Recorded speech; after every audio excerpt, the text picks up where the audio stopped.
It's me back with another movie review, and today I'm super excited to talk about Guillermo del Toro's Frankenstein from 2025. If you've been waiting for a fresh take on this classic story that feels both timeless and totally modern, buckle up because this one hit me right in the feels. I walked out of the movie thinking, wow, that was something special. Almost like a masterpiece, you know? Not quite perfect, but so close it hurts in the best way. Let's dive in without any major spoilers, I promise. I'll keep it straightforward and useful if you're deciding whether to watch it or just want some more honest thoughts. Let's enjoy cinema.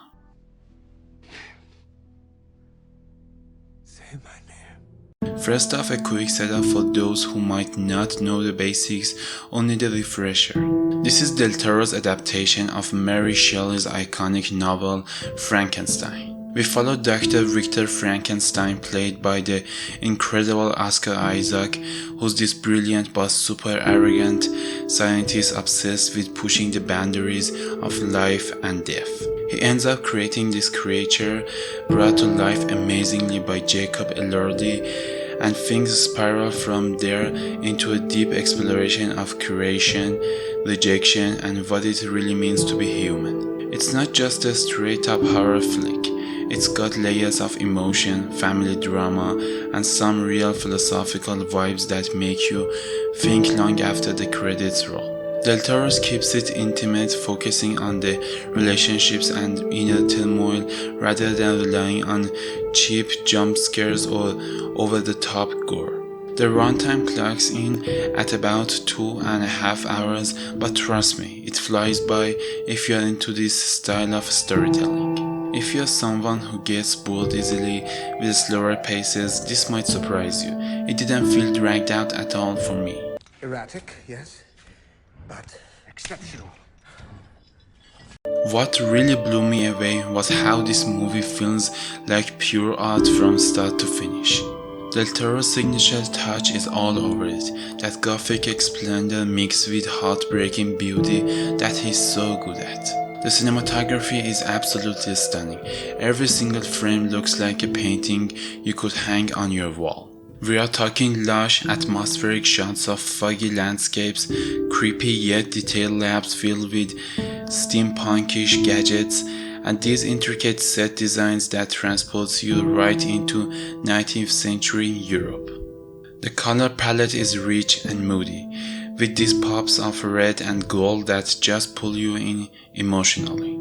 And the rhythm of the film, it's got this perfect flow. Slow builds that ramp up to intense emotional peaks without ever feeling rushed or uneven. I was glued to the screen the whole time, not once checking my phone or feeling bored.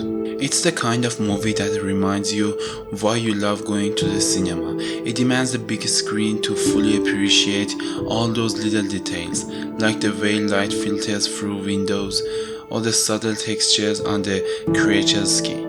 Now let's talk about the performances because they are top tier across the board. Oscar Isaac nails Victor as this tormented genius who's equal parts sympathetic and monstrous himself. You can see the regret, the madness, and the hubris building in his eyes. It's raw, compelling, and makes you root for him even when you shouldn't. But Jacob Elordi as the creature, that's the standout for me, hands down. He brings so much soul and vulnerability to this role that is heartbreaking.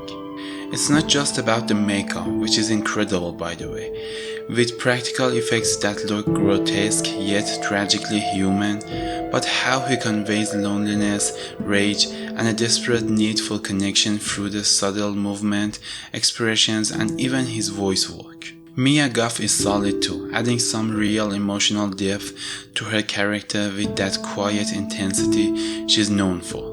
And Christoph Waltz pops in with this quirky, almost whimsical role that adds a bit of levity and contrast to the heavier moments.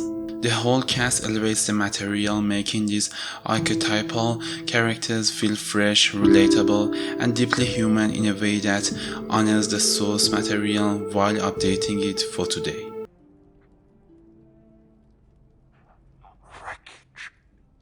If I had to nitpick, and honestly, it's a small one because this film is so strong overall, I'd say the supporting cast could use a tad more development. Characters like Waltz feel a bit undercooked. A little more backstory, motivation, or screen time could have fleshed them out and pushed this from great to absolute perfection. It's not a deal breaker by any means. The core story between Victor and the creature carries everything so well that you barely notice. But yeah, just a smidge more on those side players would have made it flawless. Pacing wise, some folks might find it a touch long in spots, especially if you are not used to Del Toro's deliberate style, but for me it works perfectly because it lets the themes breathe and sink in. Films like Isolation, The Ethics of Creation, and The Monster Within Us All, they are handled with such care and nuance.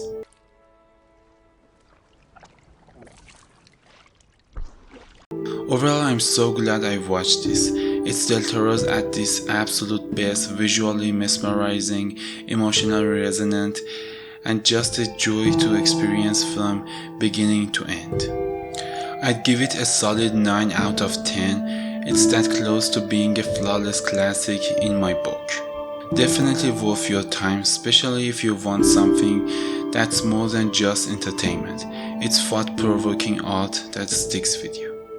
Have you seen it yet? Let me know in the comments what you thought, whether you agree with my take or not. If you enjoyed this review, hit that like button, subscribe for more honest breakdowns like this, and I'll catch you in the next one. Until next time, don't forget to enjoy cinema.